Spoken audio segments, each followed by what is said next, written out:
6:33 on my computer, and we're going to go ahead and call the special board meeting of May 11, 2020 to order. Recognition of visitor. Oh, let's do roll call, please. Ms. Baker? Here. Mr. Seja? Here. Ms. Ferguson? Here. Mr. McDermott? Here. Ms. Morawski? Here. Mr. Wooler? Here. Ms. Chiz? Here. Thank you, Christy. Welcome. Okay, next is recognition of visitors. Can the people who are not on the board who are attending our meeting please identify yourselves? Ann Gildy, Circ Desk. And is there anything that you would like to talk about on the agenda?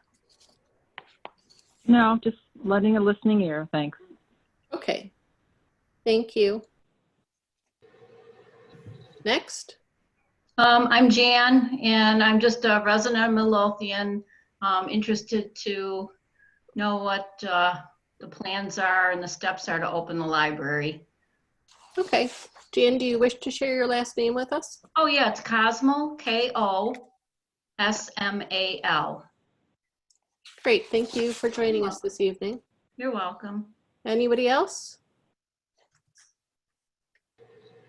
There's an individual on a Galaxy phone. Would you like to identify yourself?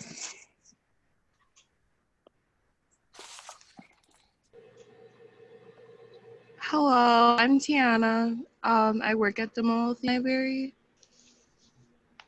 Hi, Tiana. And I'm just watching. Hello. Hi, Yeah, I'm great. just watching to gather information. Good. Well, I'm glad you were able to join us this evening and hear our discussion about our plans for reopening and be able to share questions that you may have.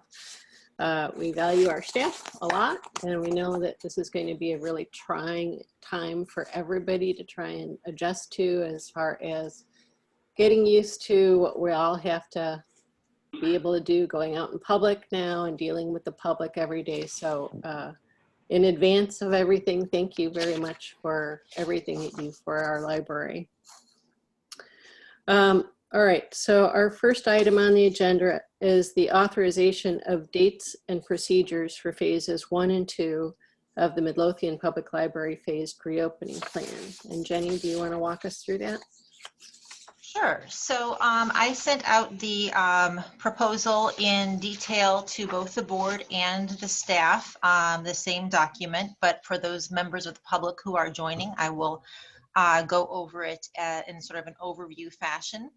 The plan basically is based upon following the advice we are getting from the Rails library system, from SWAN, which is our library consortium, as well as following the phased reopening plan of the governor's the Restore Illinois plan is the name of it. The first 2 phases are introduced here. The first is a period from Saturday, May 23rd through Tuesday, June 2nd, in which we will begin, I'm proposing we begin receiving materials in our book drop. Our book drop has been closed since the library closed on March 14th. The best scientific knowledge that we have at this point states that if library materials are quarantined for 72 hours, it will kill the virus on any material, paper, or plastic that those library materials may be made out of. So we would be asking the public to help us get a head start on quarantining those materials by putting them in our book drop so they could be taken by staff and put in sealed bins for the required 72 hours before they begin to be recirculated to the public. The precautions that we will be taking include dividing the staff into small groups of 4 to 5 people, and only those same 4 to 5 people enter the building each time that staff group works. That is to facilitate contact tracing if need be. Staff will be separated at different workstations that are greater than 6 feet apart, sometimes much greater than 6 feet apart. For the most part, staff will be assigned only to a single workstation that only they will work at during the week. There are some stations where this is not possible. So those stations will be thoroughly cleaned with antiseptic wipes at the end of those shifts.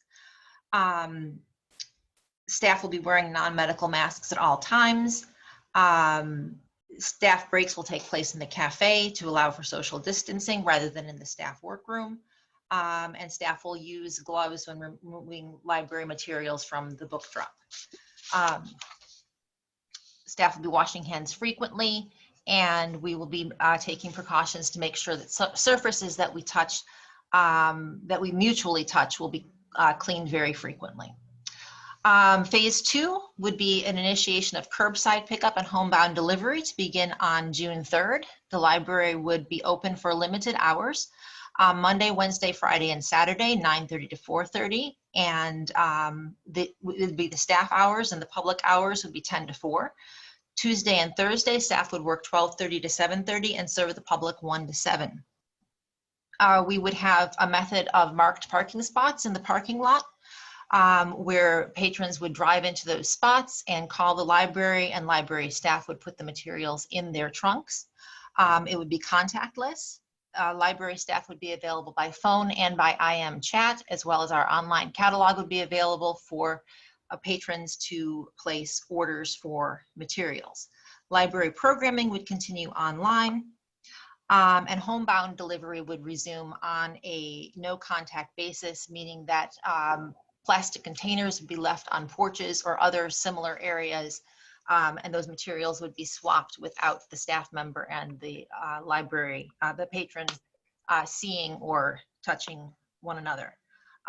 We would expect that, given the number of people with vulnerable health conditions, we would see an increase in demand for this service. So we would look at expanding our staffing devoted to delivering materials, especially those staff who would not be working in the building on any given day would also pick up materials in their trunks of their cars and take them to the various homebound patrons.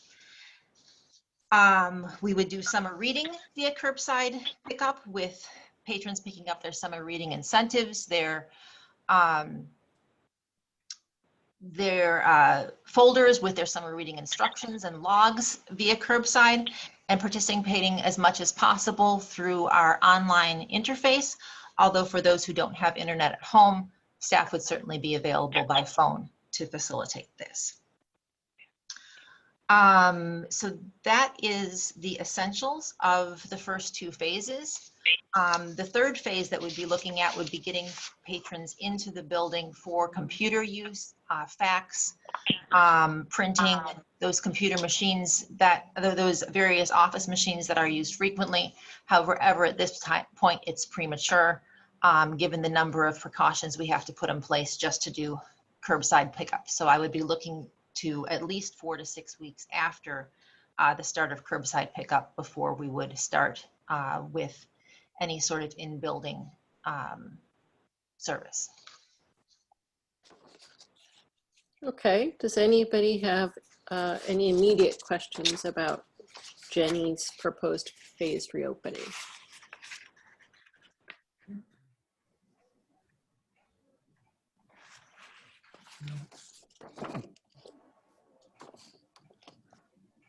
Jenny, did you say that will the employees of the library, will they be wearing masks? Yes, they will. We are giving masks, washable masks, to all the employees. Certainly, if they choose to wear one that they provide themselves, they'll certainly be welcome to, if that's more comfortable for them. But we are providing masks, and it will be required for all employees to wear in the building. Okay. We're also working on PPE face shields. My brother-in-law runs an engineering firm in Wisconsin, and he, even though he makes machines for diaper industry, don't even ask, it's like spooling equipment and everything else.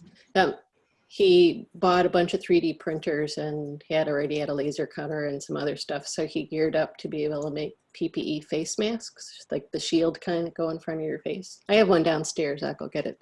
But he had enough, after he did all the ones for family, he said he was making them available if anybody wanted to put in a request for some. So I'm ordering those for the library staff. Jenny gave me a quantity on those, and I'm hoping to get them maybe this week. I don't know where he's at in terms of how many orders he has, but he had a lot already done.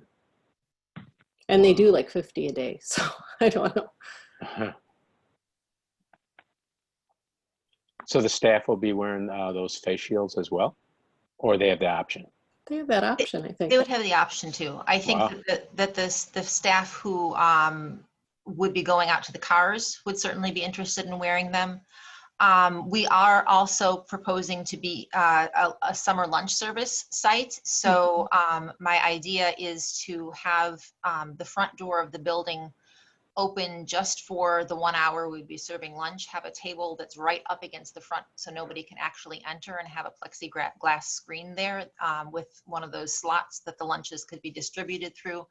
And I think for the individual distributing lunches each day, having the extra plexiglass shield on the face would be a good additional layer of protection. Oh, good.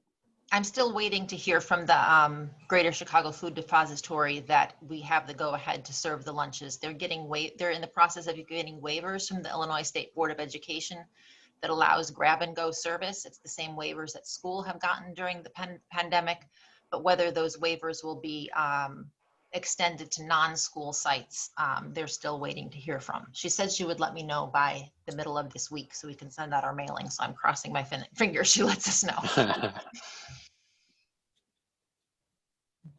All right. Well,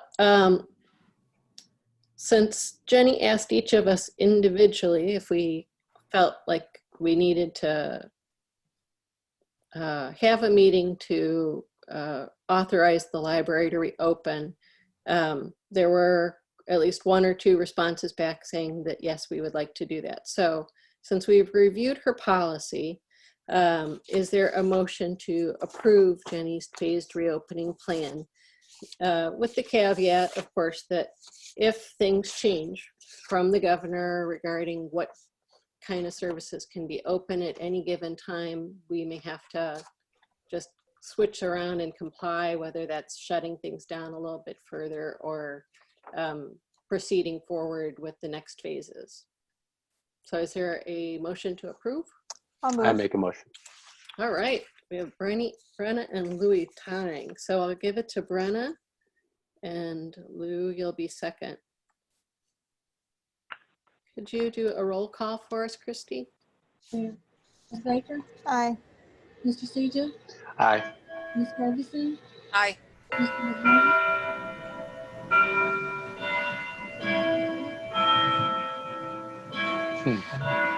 It's like being in London.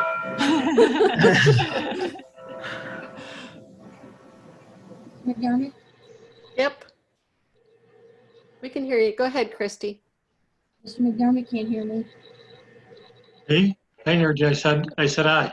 I'm sorry, all I can hear was church bells. Ms. Morowski? Aye. Mr. Wooler? Aye. Ms. Chiz? Aye. All right. So then the next thing on our really short agenda this evening is other business. And I have just a couple things here. Lou, did you get your economic interest? Yes, I did. In? Okay, Yes, I great. did. So that took care of all of us, I think, right, Christy? Jenny keeps that. I believe at the last meeting, it was just Louis who needed to. So yes, Yeah. that takes care of everybody. Great. Yeah, it should, yeah. And heads up reminder that next week for a regular meeting is the election of officers. So if anybody is interested in holding an office, you should speak up so that we all can consider it. I know Brenna would like to step out of her current role, right, Brenna? Yeah, yes, no. Yeah. Okay, so we have to figure that out a little bit here. So give it some thought, because we're going to be asking about that on the next agenda. Somebody's going to have to step in as secretary. One thing that I had asked for advice on was on the front page of the newsletter. I sent the draft out. Did anybody have any comments or suggestions to make as how that might be improved before it goes to the public? I didn't have any specific remarks back to you, Jenny, so I'm good with what you submitted. Yeah, I thought it was good too. I did also. Yep, look fine. Okay, thank you. Okay, and Thank- how is that going to go out then? You were getting it into the newsletter? Yes, we're doing a shortened version of our newsletter. Normally it's an 8-page spread and we've got it formatted as a 4-page spread. It's basically ready to go pending this board meeting and pending the news from the GCFD. So as soon as we get that, we can send it to the printer and hopefully it will hit mailboxes by the 22nd of May. Okay. So the next thing is public comments and questions. I'll start that all off. I did receive one email this week and I'd like to read it to you. I did respond back and so did Jenny, but it was I think a useful email. It came at a good time as we were trying to figure out this plan and had some nice points to it. It is from a library patron. Her name is Kay. She says, "Hello there. I sure do miss the library. There's nothing like a free DVD or a book to hold in my hands. I can't read online. It's too much eye strain, giving me awful headaches. However, I also sure do believe in safety first, both for the library personnel and clientele. If you decide to reopen, I wonder if you might consider senior hours like most grocery stores do, such as the first hour of each day or at least the first hour 1 to 2 days a week. Whatever number of days would be needed to accommodate your clientele and traffic. Also, to keep general traffic down, you might consider an alphabet split like the Illinois Unemployment Office does, such as A to M on even days and N to Z on odd days. And of course, you could consider limiting the number of people inside at any given time. I realize both of these suggestions would require publication and the staff to police compliance. You might also consider continuing the Wi-Fi in the parking lot and not allow anyone to go inside just to hang out or grab a movie, book, etc. and go. Blessings to you all, a senior citizen, Kay." And I did write her back, telling her, "Thank you for your suggestion and support of our library staff during this difficult time. Now more than ever, I think we're all coming to see how much we appreciate the resources our public library offers to our community. Our library director, Jennifer Cottrell, has been drafting an extensive plan with both the safety of our staff and community in mind. Our special board meeting on Monday, May 11th will be for the sole purpose of discussing these next steps.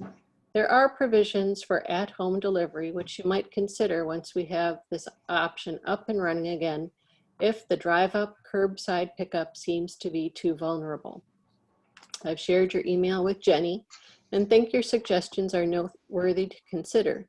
We look forward to being able to make the library's in-building resources available to everyone with safety in mind.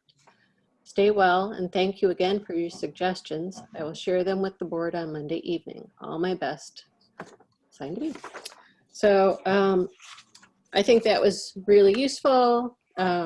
Jenny also reassured her that we would have both the contactless drop-off as an option, but also curbside pickup. And she really appreciated both of those because those were things she didn't know we were offering. So I think some of those other things might be useful as we try and figure out the next steps for letting the public in. So I appreciated hearing from her.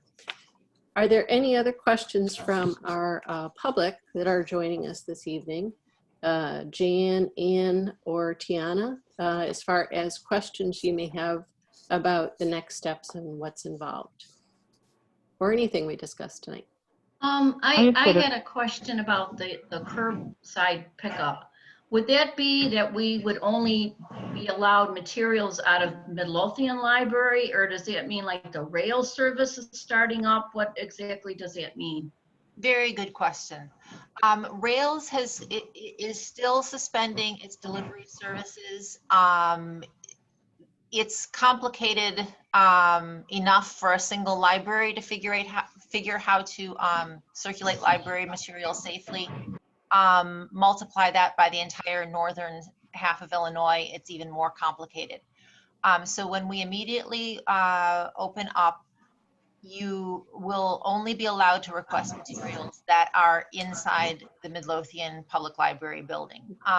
We're working in concert with the SWAN Consortium. That's our 100 library consortium. And once Rails does make delivery available again, the SWAN Consortium will be putting all of its efforts into getting that up and running. But for the immediate first few weeks, at least, it will be just Midlothian library materials only. So would that apply as well? Like I have a couple books from other libraries that came through Rails. Should I hold on to those then and not bring them back like when the drop-off opens up? Or... No, do bring them back. Some of the closer local libraries may be working out informal arrangements where just one staff member will individually, for example, us and we and Acorn Public Library or Blue Island are also, some of the nearby libraries may informally deliver between ourselves. And certainly, if you no longer have need of the materials, we will just keep them here and marked and ready to ship off as soon as delivery starts again. Okay, thank you very much. I have a question. This is Ann. Okay. The summer lunch program, is that table out in the front door to keep a distance, or is that to put the food on? And also, will staff have masks on, and where are the children going to eat? Will they have masks on? The children will not be eating in the building. If we get the waivers, it will be for grab and go, that they would pick up the meal and leave off site and eat it somewhere else. The table would be both for the purpose of blocking and holding the plexiglass shield that would shield the staff member. It would not primarily be to hold large numbers of meals because we would have to keep them refrigerated. Only a small number of meals would be on the table at one time. And just like in previous years when staff have wheeled a small number from the kitchen to the meeting room to keep the meals cold, the same thing would happen with the meal distribution. The idea of having it at the front door rather than curbside is many children would come on foot rather than in cars and may or may not come with their parents. And we could paint X's on the ground for social distancing when the children line up as a way of keeping order. Whereas if they were just to come into the parking lot via our curbside method, it would be very hard to keep order. Right. Okay. Thank you. Do you have any other concerns about the safety and handling of things and dealing with the distributing the meals, Ann? Nothing's coming to mind right now. How about when they're dropped off, the meals? Does any of that have to be wiped down before it goes in the fridge? We have not had our training yet from the GCFD. They're going to be doing that online, and Jamie and I will be taking that training. I don't know what their procedures will be, but whatever they are, we will follow them. Okay. Thank you.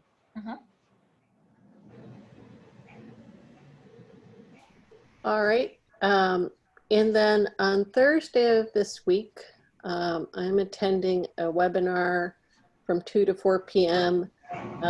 Everything trustees need to know during COVID-19. And there will be an extra presentation by Jamie Racklin about advice about budgeting and finances and things going forward. So I think I shared that maybe with both Tom and Carol. Yeah, I signed up for it too. Okay, Mary. great. I think it's going to be just insightful just to listen to see what other people have to say. And I know that those are some of our agenda issues coming up for next week. So it's really timely that we could get to that. I thought so too. Good. All right. If there's anybody have anything additional? Nope. feel like we should be able to play tic-tac-toe or something. It's great. All right, then it is 6:58. I will say the meeting is adjourned. All those in favor say aye. Aye. Aye. Aye. Okay, good night, everybody. Enjoy the evening and stay safe and healthy. Thank Good you all. night. You too. Good night. Bye. Bye-bye. Good night. Bye. Good night, everybody.